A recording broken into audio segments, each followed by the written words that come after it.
I'm going to go back to this problem again and just talk about maybe, and have it, instead of going back and forth like I had to up there, to possibly be careful if I notice that K is involved with O here and then O is also on this side involved with something else.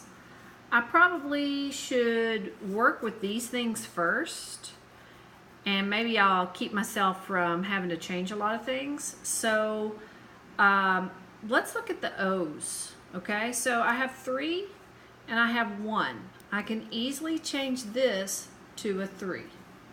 Okay, so now I have 3 O's, but I did make this change to a 6 when I did that.